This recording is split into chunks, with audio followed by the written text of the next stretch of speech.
Rise and shine every Sunday morning from 10 a.m. to noon with DJ J, Miss Mello, and Lady D on The Outlet. We only have a certain amount of time, so Jirah, she's going to get in with us.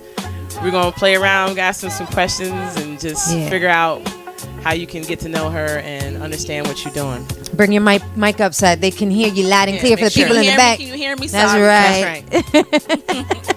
And we've got everybody in live. If you guys have a question, if you've ventured off onto Jirah's page, definitely hit us up with some questions. Okay, so before I knew that you were, involved with Mr. Jones, because we had him here on the show, before all of that, I was just seeing this newness to like Instagram feed where I was seeing, something powerful happening with you. And I think we all were on the same page when we were talking about people that we needed to have on this show of who's doing some, good work out there, bringing something back that a lot of folks have lost. And you have this thing called Sewing with Jirah. Introduce yourself to the people, where you're from, what you've got going on, and then let's speak a little bit more about how all of your projects came about. Because I'm all over the place with you. That you have so much going on. We're going to touch base on everything. Well, my name is LaToya, but I go by Jirah because I used to rap. I still rap, but more for fun. She still raps.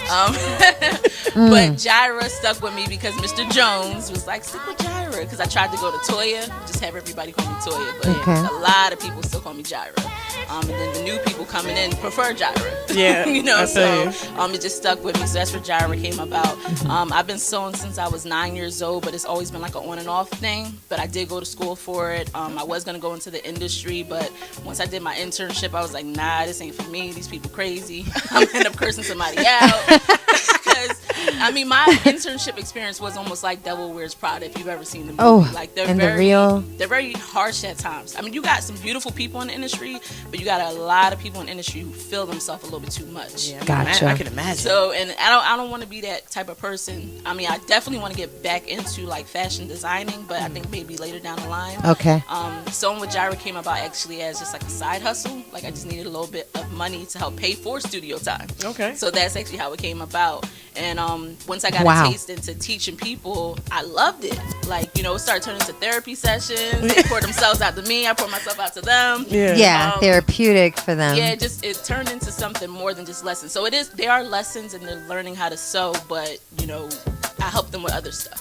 With confidence. I help them with confidence because a lot of them doubt themselves. They think they can't do it. Okay. And then I show them that they can. I'm no special than anybody else. I just put the time in and put the work in. I'm from Philly, but I've lived in Allentown on and off also. I went to Jirah High School. Any DHS Huskies. people? Oh, we got a couple in there. We got them in there. Down. So I went to Jirah, and then once I graduated, I ran back to Philly because my mom moved us up here because she didn't want us going to the schools in Philly. Keep it real. I was headed to King High School, which is anybody know King High School? Yeah. That's a tough one. Tough one. Yeah, I've heard of it. So my mom was like, nah, I'm getting my kids out of here. So I'm from Philly, lived there for a little bit after I graduated, then came back. And just been up here trying to help people learn how to sew. Yeah. What challenges did you face creating this? The business that you have. I started actually in my apartment. I had a 1-bedroom apartment in Philly. This is in 2016 or 2015 is when I started offering the lessons, but no one picked it up until 2016. So it was like I was offering it for like a year straight and nobody was rocking with me. Nobody. And then out of nowhere, my very first, I'm lying, I had like 2 people, but they weren't consistent, so I don't really count them. Right. But then this one young lady came along named Divine. She's like my #1 student. She's on all my flyers, my business card, everything. Shout I'm so proud of her. She's in college right now for fashion design. Oh, wow. She was with me for 2 years and I taught her a lot.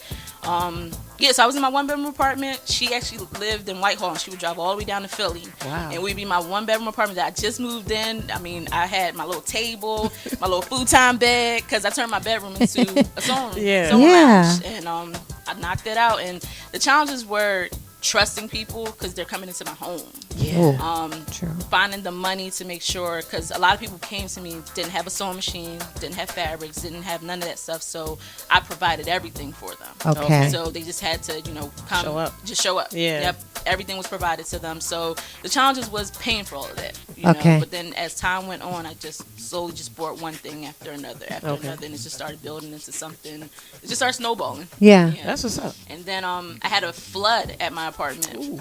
Yeah, I posted it online, and a lot of people were asking questions. Let me take this off. Right. Sometimes, too much business, or they ask too much of your business. People ask so much, and it's just like, or you got to keep talking about it. So I'm taking this off. But what happened was I had one flood where the apartment above me, I was on the very bottom. It was 4 floors. The apartment above me flooded, and it leaked, and my ceiling was damaged. Then probably months later, the second floor leaked to the first floor, then to my floor. Then the floor above that leaked. It was like, so my ceiling was like, we can't take no more. Yeah, for real. So I came home, actually, Nice was with me, Mr. Jones, he's dropping me home from Allentown. And we're outside my door, and we just hear like a waterfall. And I'm like, oh my God. No right. I didn't leave no water running. I didn't leave no water running. No, it legit sounded like a waterfall. It sounded beautiful. But I was like, what is going on? So we opened the door, and all you see is like this big hole in the ceiling and just water just pouring out onto my couch. My heart sank, and my sewing machine was over in the corner. That's all I saw was my sewing machine. And my other one was in my bedroom, and then it was hot water, super hot. So it set off the fire alarms. Wow. And so people started coming from upstairs because they were like, what's going on? And everybody just walking past my door and just looking at me and looking at this, what you gonna do? Yeah. I don't know. But the funny thing was, instead of crying, I started laughing. Because I've been through so much by that point. Yeah, I feel you. I've been through so much. I said, what I'm going to do? And then Nice looking at me, he's like, well, you want me to go get your sewing machines? And, I looked at him like, you crazy? Right. He's like, that's your business. Facts. And he legit ran in there and got my sewing machines. And that's why I love him, and he knows that. That's what's and up. I see he talking trash. Yeah. Right? Talking about a mixed tea. Yeah. He's plugging. Right? So I had a lot of challenges. So I moved back up here. Miss Mary, shout out to Miss Mary, the Karen Place. She let me rent use space over there. Miss Mary at the Karen Place. Yeah. Miss Mary, that woman, love her. Yeah. She's let me use space over there, and it's just been going good ever since then. That's wow. Not too many setbacks. You have a little stuff. Obstacles come. You know what I mean? And I think that's what makes you stronger. After seeing the flood in your apartment. Yeah, you know what I mean? It's like, I can park the Red Sea now. Exactly. Listen, that's a life lesson everybody needs to know, is that, when you think it's like the worst, you should still push through that, because it always happens for a purpose. It serves for your next. Now, you said that you've been sewing since you were 9, right? Yes. What made you get into sewing? Like, what was who was it somebody that was like sewing in your family that you were like, well, I want to do that? Or were you just kind of like, oh, I want to make that? Or, you know what I mean? What inspires you to get into that? The funny thing is, people in my family were sewing. My aunt sewed, 2 of my aunts sewed, and my grandmother sewed. But I never knew my grandmother sewed. Okay. And I never saw them sew. I just knew they sewed. So it didn't click at 9 that they sew, and I want to be like them. Okay. My thing was, I was like in this tomboy girly phase, and I didn't like the clothes my mom was buying me, because them socks with the ruffle flowers with the lace. Shout out to Tiffany. She know, my big sister knows I used to cry. Yo, and it was my mom put me no socks on. Don't get me wrong, I'm a girly girl now, but at that phase it was like I only like certain skirts, and I only liked certain girly things, but then I want to wear my brother's clothes, his polos, his Jordans. I want to dress like my brother. I have an older brother. And so I just started cutting up my stuff, cutting up my mom's clothes, and I didn't know about leather or suede. I just knew it felt good. So I would go on her stuff and be like, oh, she don't be wearing this. I'm going to cut it. Well, she's not wearing it because it's expensive. That thing clicked in my head. She almost died. Yo, she tore me up. Man. But, so she realized, she was like, all right, this little girl going to keep cutting up stuff, so let me just get her some fabric and get her a little sewing machine. So she got me this old rinky-dink sewing machine. I think it was my grandmother's or something.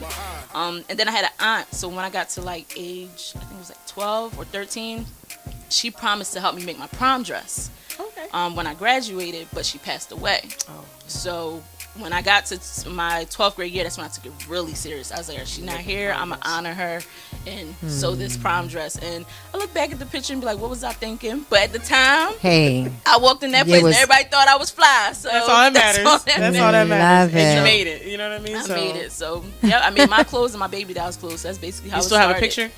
Yeah, my prom dress? Yeah. Yeah. I guess I might post it. I don't know. Yeah, post it on the outlet page. I might post it. Yeah, right. Because we could have put it all alongside of our pictures. Oh, that would have been perfect. See, I don't think I've ever shared it on social media. All right, you gotta. Listen, there's a beginning to everything. My auntie made my prom dress. Oh, really? Yeah, and I think she made Tiffany's too. I think she made my big sister's too. Oh, nice. Yeah.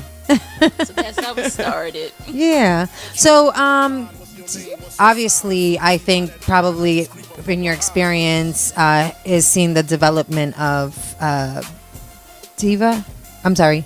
The first one that you had, the first student that you had. What was her name again? Divine. Mm-hmm. I'm guessing that's probably one of your inspirational experiences, something that gives you, the push.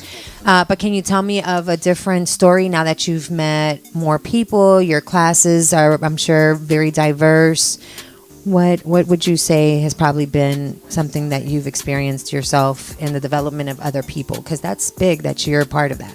Do you mean like the good or the bad or everything? What you would think stands out the most? I know I'm teaching them how to sew, but the thing that I keep noticing is that I'm instilling confidence in them.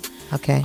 That's just the main topic that just keeps coming up because a lot of them doubt themselves, and I've taught from 9 all the way up to I think my oldest was 65. Wow. And all of them had the same problem. Not all of them. Let me rephrase that. But a lot of them had the same problem. I was gonna say the same thing. That's how I would feel. Like if I'm looking at right now what you're wearing or something like that, I would.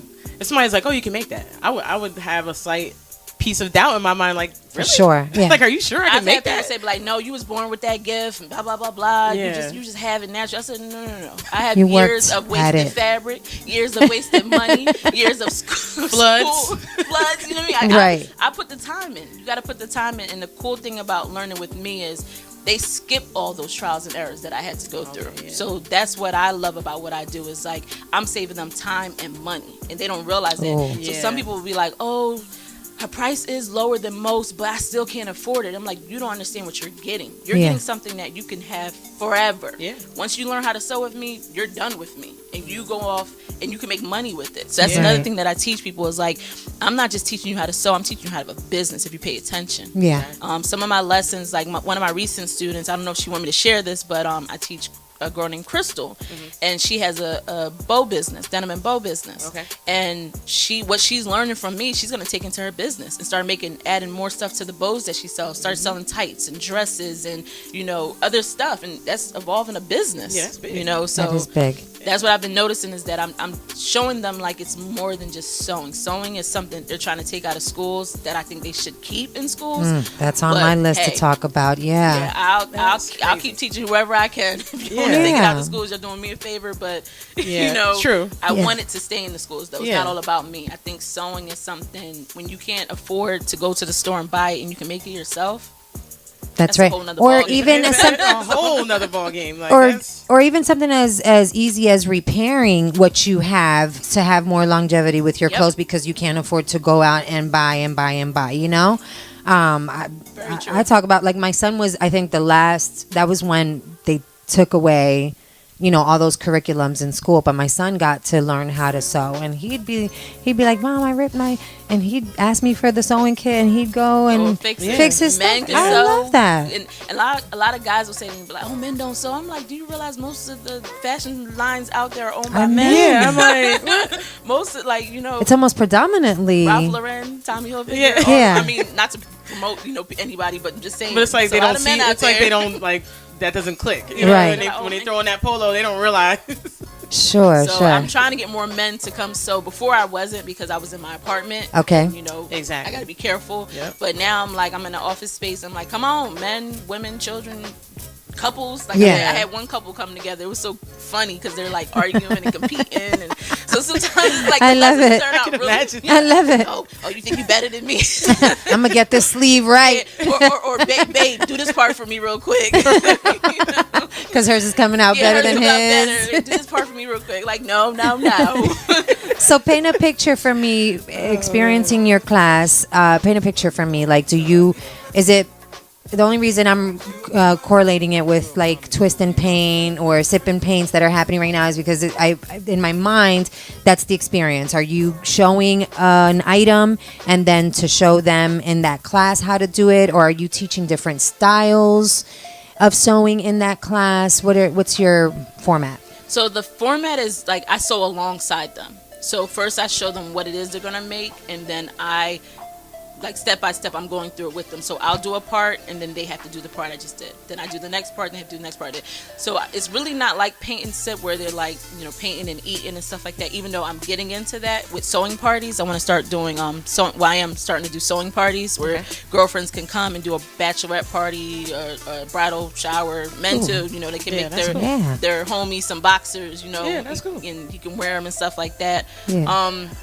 But it's more of it's like a classroom setting more than like a paint party. It's more like you come in, I'll greet you, I show you what you're going to be learning today, ask you if you have all your tools. If you don't have your tools, I have tools that you can borrow. Okay.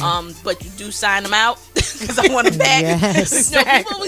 I never know. I can imagine. Yeah. I was in school, and people were stealing my needles. stuff. Yeah, like I'm gonna need that back. Exactly. You signed it out today. Yeah. Where's it at? Where is it? But if people don't have stuff, because I understand money's tight for people, so I try to provide as much as I can to everyone. I try to offer, where they can get the stuff for cheap also.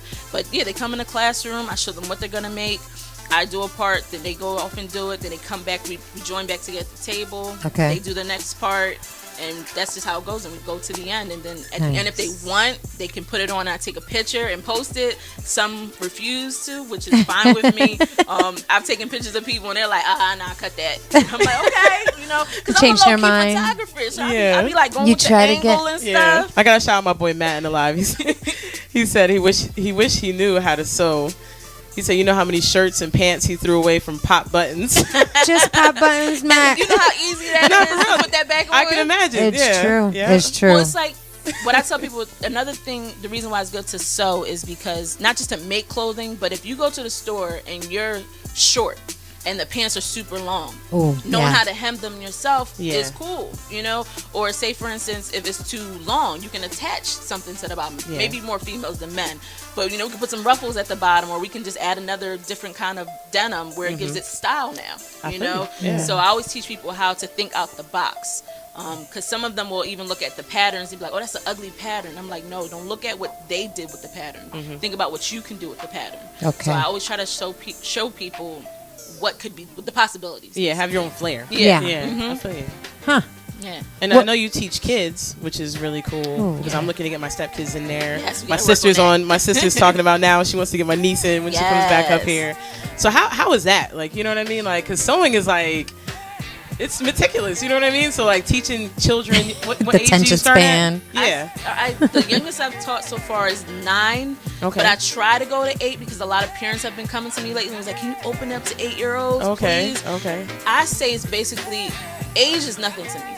It's the person. Yeah. So I fill them out. I do a meet and greet, no charge, no nothing. Just come in, we sit down, talk. I get to meet you and see where they're at mentally. Okay. Because you have some 8-year-olds that are more mature than 12-year-olds. You know it. True. Very true. They get stuff done. Are you guys hearing me? Sorry, I keep dropping the mic. They get stuff done. You're an MC, you know what I'm saying? Right? Y'all don't want Put your Jirah Drop in the it. beat, Jay. That's what it is, you know? Get to I know I'm like all MC. down here like. Nah, we can hear you. We know you're not afraid of the mic. Yeah, I have 8-year-olds. My 9-year-old, she was so sharp. Everything I told her to do, she did. She didn't question anything. And then I'll have like 16-year-olds, 17-year-olds that are like, well, why I got to do that? Well, can't I do it this Worse way? than the young Yeah, ones. so age to me doesn't matter. It's where your child is at Maturity mentally. level, Maturity level, yeah. I agree And the with that. desire and passion, because if you That's you important. do have the passion, it's gonna If they're you gonna don't, be it's dedicated. hard to pull passion from people in general in any type of craft. You know what I mean? Like if they have the passion, it's kind of easier for you to be like, okay, you really want to learn this. You know what I mean? But if we might have some kids that their parents just trying to push push them into something. You know what I mean? I've had parents come, because I allow parents to come into the session. Normally I don't, because I feel like they're learning too. Yeah. Only paying for one person. Right. But you got to think about those folks, because they exist. I've had people pull out their phone trying to record the whole session, and I'm like, we can't do that, boo-boo. Like, come on. But sometimes what the parents will do is they'll be the one more eager. They'll be the one that wants it more for the child. And I always tell the child, like, look, come back when you really want this. Exactly. It can't be your mom wanting this, because I won't get through to you at all. And I've had some people I had to turn away, and I actually, hate that, because I feel like I, messed up. I feel like, I let them down, like I can't teach them. But you can't teach everyone. You can't. No, if they're not interested, it's just not going to stick. Yeah. And I'm not about wasting money. And they shouldn't want that, because, they're wasting their money. Exactly. I would respect that more. Yeah. If I had my child coming to you, you'd be like, look, they're just not learning. You know what I'm saying? Like, it has no interest. I'd be like, thank you. I'll save my money. Yep. And that's where I'm at. Like, people think it's a money thing. If it was a money thing, first of all, I'd be charging way more. I'm a part of the Launchbox, which is not a company, an organization that gave out a grant to me. And they have mentors for me and stuff like that who talk to me, and all of them told me to raise my prices. Every last one of them was like, I'm charging too cheap. And when I look at my competition, for the most part, I am too cheap compared to everyone else. But I believe it's not about the money. Like, the money will come. I have other avenues to make money. I make clothes and sell it, Exactly. And I make accessories and all types of stuff. I could sell it, for what I want. The lessons, like, I really feel like everyone should know how to sew. Like, I legit think everyone can sew. You may not can sew everything, but you can sew. Yeah. Anybody can. If you can cook some eggs, hot dog, you can sew. Get this. Everybody can do it. What would you say is the most difficult fabric to work with? Ooh, silk, shears. They shift on you. They move while you sew. That makes sense. So when I first learned how to sew a silk, it was when I was around 9-10, when I would cut up my mom's stuff. The tragedy. Right? All I see is you losing your soul in the whooping. She used to come home and be like, not again. And my parents are Jamaican, so it's going down. That accent, bruh. The patois come in like, ooh, sorry. Let me tell you last time. And it's funny though, because she'll go from like this proper, yes, today I went to let me tell you something. Like, yo, real quick. After you perk up and start listening for real, you be like, I'm sorry, mama. Once she hit the accent, she got me. But silk. I would say for me personally, silk, leather, because once you sew into leather, it pierces it. So there's no messing up with leather. I mean, you can mess up, but your holes are going to show. Exactly. Yeah, so leather can be difficult, and it gets stuck to the presser foot. So when you're trying to push it through, it's stuck. So they have these new presser feet for leather, or you can put tape underneath it. That's a tip for y'all. You can put tape underneath it, and it'll help it glide through. Okay. So, you talked about the curriculum's changing in school, and it not being there. Do you have any ideas? I was just recently at a parent network event that they're trying to kick off in the community, where the parents can be more involved in the things that they want to happen, the changes that they want to see in the school system. So the conversation did come up there with how can we try to bring that back. A lot of that happened because there was more salary that they had to pay up, obviously, for these teachers that had these extra skills aside from just your general, classes, and facilitating it because the costs, like and the material. So what ideas do you think we could do to begin to bring that back to the schools? What some schools are doing, because I've been getting a couple of schools have been reaching out to me, not too many, but just a few. Okay. And they've been offering it as like an after school thing instead of during school. So I guess I don't know how they're going to fund it. I don't know if it's like the parents pay a portion and the school pays a portion, but I was thinking instead of it being during school, why not make it an after school activity, like how you have drama club and track and step and all the other stuff. Have people come in that do it after school and maybe get like grants or something, or a loan or something, where students can do it if they choose to do it, and it's not just thrown upon them. Because I know when I went to school, sewing or cooking class and stuff like that was just options that I had to choose from. Yeah. And it was cool that it was free, but when stuff is free, you don't value it as much. That's true. That's true. So I think if it's more of an after school program and you got to pay a little bit, not too much, but just a little bit, I think they'll value it more and want it more. Okay. So I think as an after school program is where it should be. Okay. Not necessarily during school. Got it. I could see that in there. I see that you've been doing like seminars, conferences. How did that come about? You reaching out to folks to get on the platform, them reaching out to you? They just reach out to me. That's and I'm amazing. Like, why y'all want me? So I'm just that's been my whole life. Even when I was heavily into church, I was asked to be a teen leader, and then at one point I was asked to be a youth pastor, and I'm like, huh? And I guess it's just something people see in me, the openness, leadership, the relatableness. Like a lot of people say, like I'm relatable. I keep it real. Like I don't lie and be like fronting like I'm something that I'm not. I like to be. I'm a perfectionist, but sometimes it just don't work that way. Yeah. So I don't know. People just ask. That makes you relatable. Yes. I think that's just perfect points of being a teacher. You know what I mean? Like, 'cause that's what everybody wants their teacher to be. All those aspects. You know what I mean? Like relatable and outgoing and slightly a perfectionist. You know what I mean? That's what you want in a teacher. You know what I mean? Like, some of them will hate it. They'll be like, she's making me this part again. And I'm like, look, repetition works. It does. Doing it over and over again to the point where, have you ever drove your car somewhere and you don't remember how you got there? Because you just oh yeah, like I'll drive unless home I visited work it or I'm like, oh, I'm home. Oh, how'd I get here? I don't remember nothing that happened on the drive. Sewing has become that for me. Like sometimes I'll be sewing just a dress because I need to wear it somewhere, and I'll get done and be like, but this look good. I don't remember how I did it. So sometimes because you've done it so much, and like I used to hate sewing zippers. Like if you ask most sewers, they hate zippers. Okay. It's one of the most trying things to do. I'll do buttons before I do zippers, where some people will hate buttons and prefer zippers.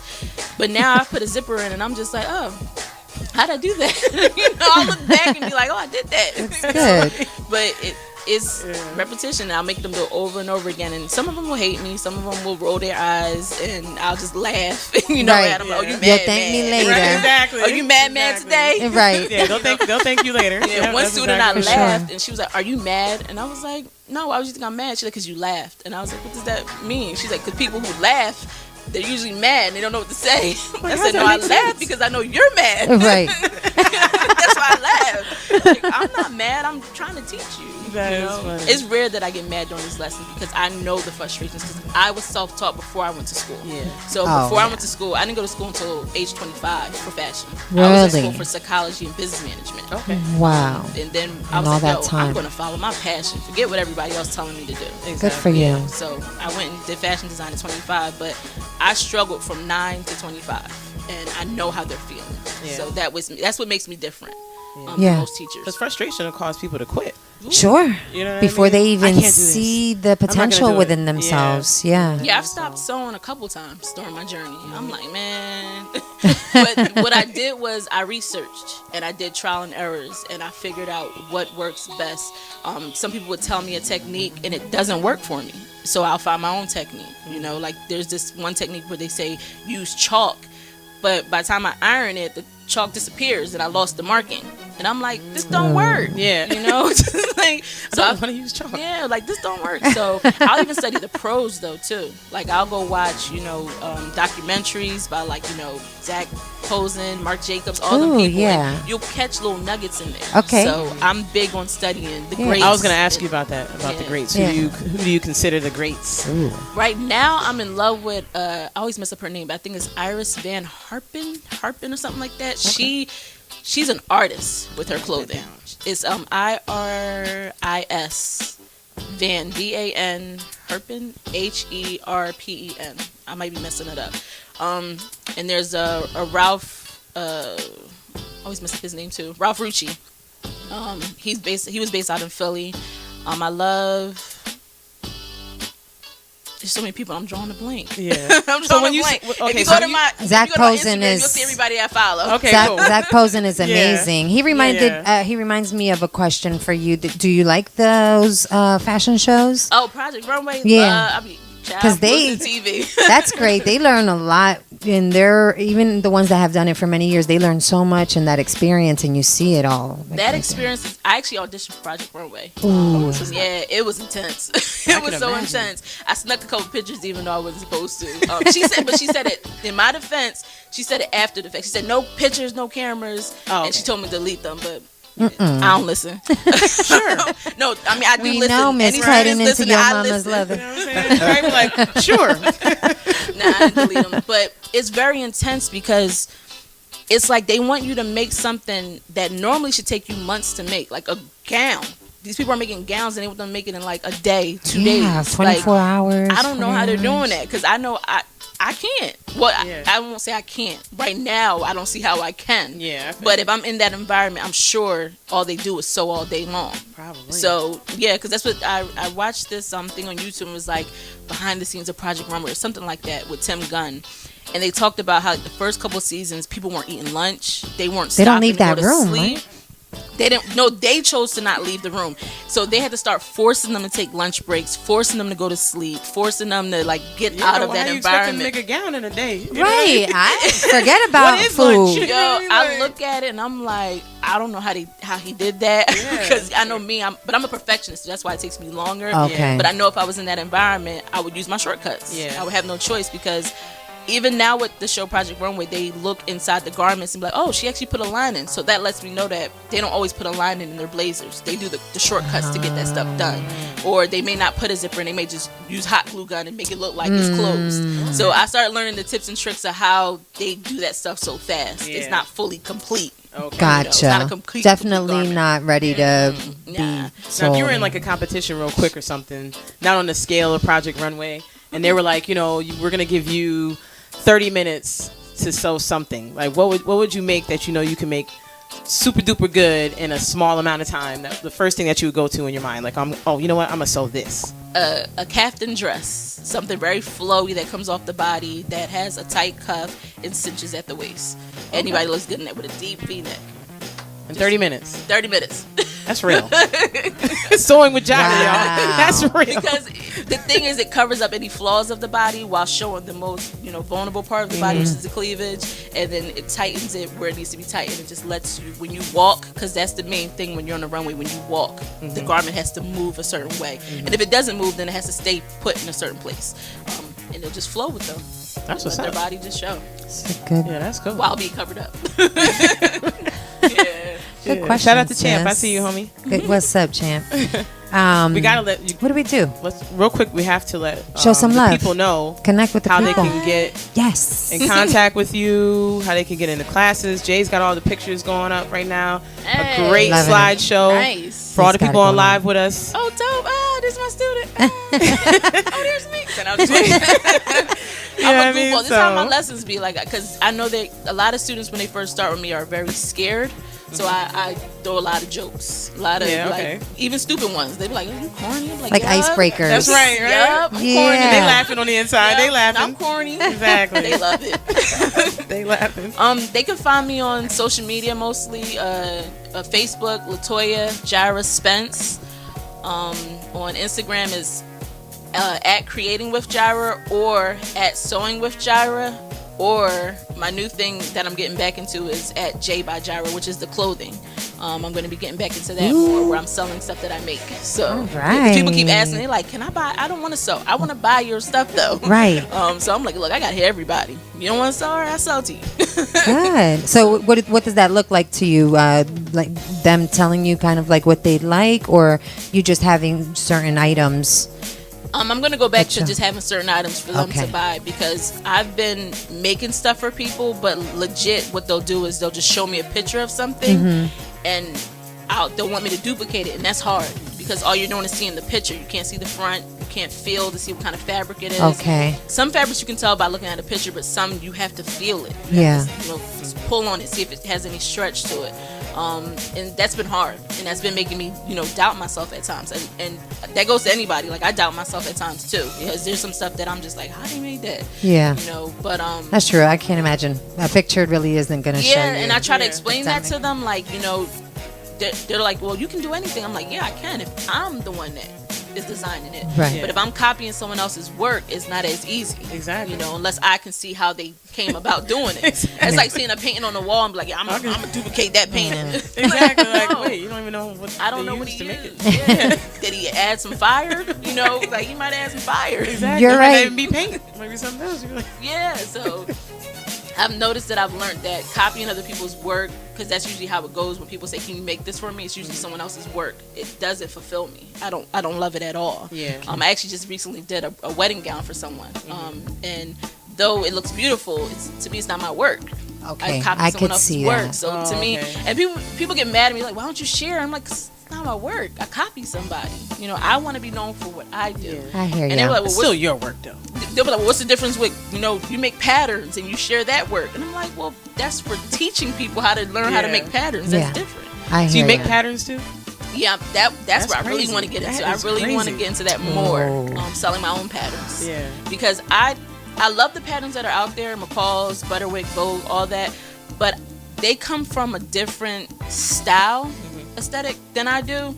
I'm more the Philly girl. I'm more, we real stylish down in Philly. I'm very stylish with it, and I don't see a lot of patterns that cater to my peoples. So I want to create. I want to create patterns. I love it. Not at all. Well, I've been teaching people how to turn those patterns into our style. If you notice, like, you'll see what I make and see what the pattern packet looks like, and be like, oh, I didn't know that could look like that. Yeah. Like, that's what a lot of my students say. They're like, Okay. oh, you made that stylish.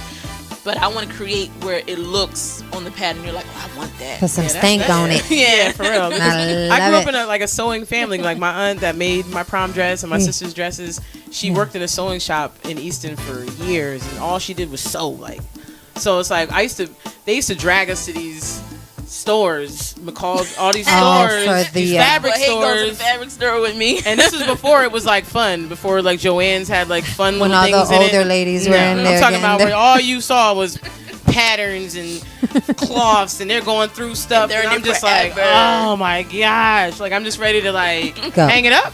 People hate going to the fabric store with me. I'm like a kid in the candy store at the fabric hours. store. You could probably be in there for Hours. hours. My I mom, bet. my aunties used to be in there for hours, Well, this I could be can a dress. imagine. This can be pants. getting it measured and cut. This matches whatever you have at home. Yeah, I'm yeah. telling you. So yes, That's what's up. making patterns. That's crazy. That's where it's at. That's where I want to get to next. It's what's a up. whole nother beast. Though I've been researching, and I'm like, okay, my confidence is a little shook, but I'm like, I can do anything. You got it. Yeah. Yeah, So, you got it.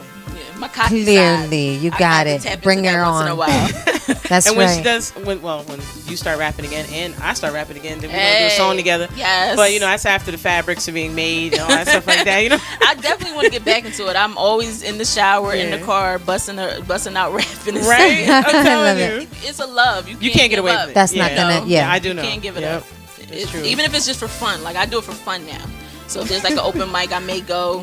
Yeah, and just drop See what you're something. talking about? Ask her if she can make a velour sweatsuit. Yo, he's been asking for this velour sweatsuit You know for what? forever. Who's I want that? one too. I'm next in line. Jones. Terrible. I did see He's some trying to put dope you on the velour spot. fabric though in Philly See? on Fabric Row. So while we're eating pancakes, she's gonna be making a velour sweatsuits. No. She brought it right back to Right? you, Is that- Jones. Is that what it's gonna be? I can't wait. Velour sweatsuits and pancakes. He's been asking You know for what that I for mean? like months now. That's so funny. I was cracking up when I saw that. That's funny, the velour suit. Gotta bring them back, though. Yeah. They're gone. I seen somebody But- rocking one the other day. Did you have any more questions? Because we are running out of time, know. unfortunately. Aw, But you got so some shout outs? Or you want to shout some people out? Please. Shout out to my boo. Hey, always boo. supporting me. Damn. Hey, Mr. Jones. Jones. Where them pancakes at? Right? Telling you. We need brunch. What? Yes. We want to do a brunch event. So no, just playing. Shout out to, I don't know, anyone that's checking me out. I see my aunt June Smith is watching. What's up, Auntie? Hey, Auntie. Hey, that's love. Yeah. Shout out to anybody that's watching, that's clicking in. Shout out to all my students, Divine, Lisa Marie, who I'll be seeing today. Yes. Precious, who I've sewn in the past. People I've sewn in the past. I haven't forgot about you guys. I'm always thinking about you, wondering if you're still sewing. That's what's up. And I've gotten busier lately, so it's hard for me to reach out to people, which I hate. But I'm big on keeping up with people. So I'm starting this new thing of trying to touch bases with people who no longer sew with me. That's cool. But just because I care, you know, at the end of the day, like, even if you're not learning from me, go on YouTube. There's tons of videos. Find someone that teaches the way you learn. Not everybody teaches the same. That's important. Even if you come to me and I'm not teaching you, that means a lot. Yeah, just find somebody that teaches the way you learn. There's tons of people out there. There's Mimi G. There's Brittany J. Jones on Instagram. Okay. There's Erica Bunker. I think I'm saying her name right. There's McCall's Mood Fabric Store. They're now offering sewing lessons. Yeah, they do little lessons in there. Joanne Fabric Store. The one in Whitehall doesn't, but the one in Quakertown does. I haven't heard too many good reviews about it, but I'm just letting you know there's other stuff out there. Yeah. You know, I'm not greedy. You know. Yeah. It's just my peoples are my peoples. What's meant for me gonna be your for first me. choice. I'm That's your first right. choice. Sewing with Jirah. If it don't work, and I kick you to the curb. Exactly. Make sure you sign the products back in. You know? Hey, Kiana. Right. Okay, so quickly, because trick-or-treating is happening this week, just give some times and dates to some folks, because some of them don't know where to find that information. And then we always want to have our guests give something inspirational for our folks to sign off with. So, but since we are in the Poconos, East Stroudsburg, I just wanted to give that, you know what, they're doing it right on October 31st. Some places do that. Yeah, we used to have that. Yeah. It's too bad that we don't have it. It's usually a weekday, that's why. Yeah, that's 6 to 8 p.m. In Allentown for the Allentonians. It's the 26th at 6 p.m. Bethlehem is the 26th at 6 p.m. Easton is the 31st. Catasauqua is the 31st. All of them at 6 p.m. Emmaus is 6 p.m. Fountain Hill is the 26th. And I think that's about it. I have some other dates, but I'm thinking most of our listeners are around those areas if they're, you know, local. And if you don't want your kids in the neighborhood and stuff like that, they have them at the mall. They do trick-or-treating at the mall, South Mall, Lehigh Valley Mall. They a lot of different places. Oh my gosh, yeah. They do trick-or-treating. Supreme Cuts, like that little shopping center got together. They're going to be giving out candy. They have a lot of stuff in the paper where you can get involved. Some candy and some cavities and all that. That's right. Go get your cavities. Go get Follow up with the dentist. Yeah. Right. And keep a, you know, for the older, like that weird age that still likes to trick or treat and still, you know, should be able to. Please be careful with your activities out there. Always be mindful, you know, so you don't get into trouble. I always think about that too, you know, because I remember being a teenage trick-or-treater, we'd get into some trouble. So just be careful. Punishment is a little different these days, and we don't want you to make a good experience into a bad one. People are shooting at people now too, so be careful out there. Please be careful. When I was a kid, we would throw eggs at people's houses, toilet tissue, but don't even harmless things. Yeah. You know what I mean? It's not that time. Door knockers. Oh, yes, door knocking. Yeah, that's good. You could tell he was mischievous. Yeah. Young man. He had all the. We get off there. I'm gonna let y'all know. We're about to have a whole nother show on the things he used to do. He had a whole list of stuff that he was doing. Oh, he was like, "That's it." Right. Hold on, Jay. The egg and the toilet tissue and the knocking. Jay got the VIP pranks. Waking folks up out to sleep. Some people sleeping already. So we're done. We're gonna have Jay. I wanted to say something real quick. Of course. Shout out to Lil Wayne and his speech that we were talking about.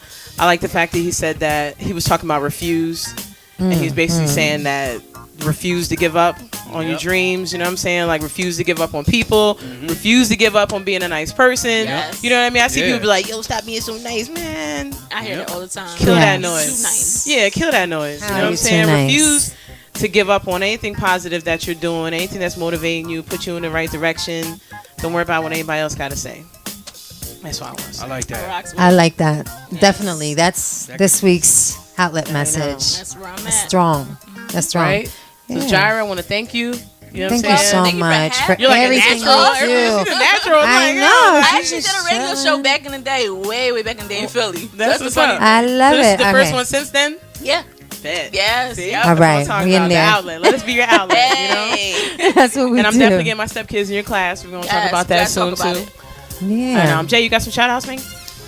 Shout out to my Aunt Leanna. Happy birthday. Yeah, happy birthday. Yes, happy birthday, Auntie. Yeah. Shout out everybody that's rocking with us on the live, the app. Shout out to Nona, Sunshine. Everybody rocking. Tiffany, I see you. Anya, stop spending her money. Love y'all. That ain't happening. Right. All right, Jirah. Go ahead, sign off, man, with the folks. We're out of here. Hey, Have DJ J play some music for the last couple of minutes.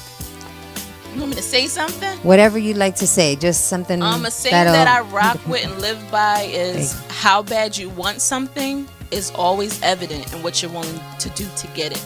In life, in love, in everything. If you want to learn how to sew, you're going to have to cough up some change. It is what it is. But there are free ways out there too.